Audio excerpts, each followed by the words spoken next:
טוב, ביקשו ממני לעשות סרטון שמסביר איך לאחוז את השד כדי לחבר תינוק שמתקשה להתחבר, או בגלל פטמה שטוחה או שקועה, או בגלל שהוא רגיל לפטמת סיליקון. תינוק שרגיל לפטמת סיליקון הוא רגיל למשהו שהוא בולט וקשיח, ולזה הוא רגיל להתחבר. ואז כשאנחנו מגישות לו את השד, גם אם הפטמה כן זכורה, הפטמה האנושית היא רכה וגמישה, והיא ממש לא מרגישה כמו פטמת סיליקון. גם תינוקות שרגילים לפטמה של בקבוק, יהיה להם אולי קשה לתפוס את השד, ואז השיטה הזאת גם יכולה לעזור.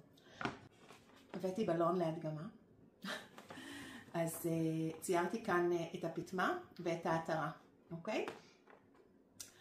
יש נשים שמבחינת המבנה של השד שלהם, מה שהכי עוזר זה בעצם לאחוז את השד לא צמוד לעטרה, אלא רחוק מהעטרה, ולעשות מעיכה, אבל מעיכה יחסית חזקה, לדחוס את השד, אוקיי?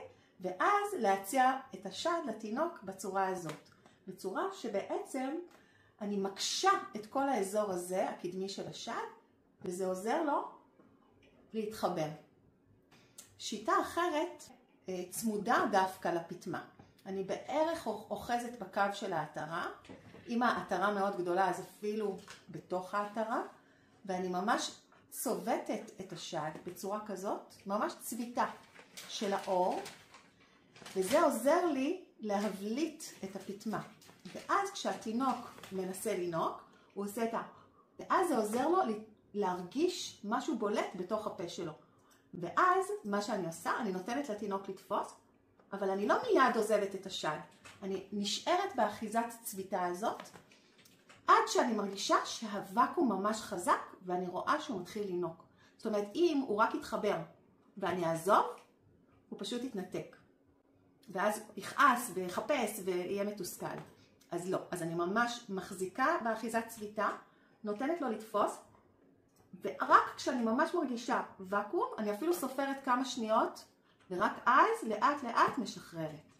התינוק ממש כזה עצבני ורוצה לנוק ולא מצליח, אני ממש עושה את הצביטה הזאת, וממש מכניסה לו את זה לתוך הפה כדי שהוא ירגיש.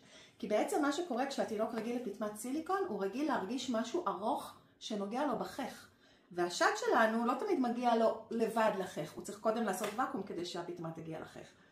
אז בעצם מה שאני עושה, אני עושה את הצביטה, וממש כאילו דוחפת לו את זה כדי שהוא ירגיש את הפטמה בחך שלו.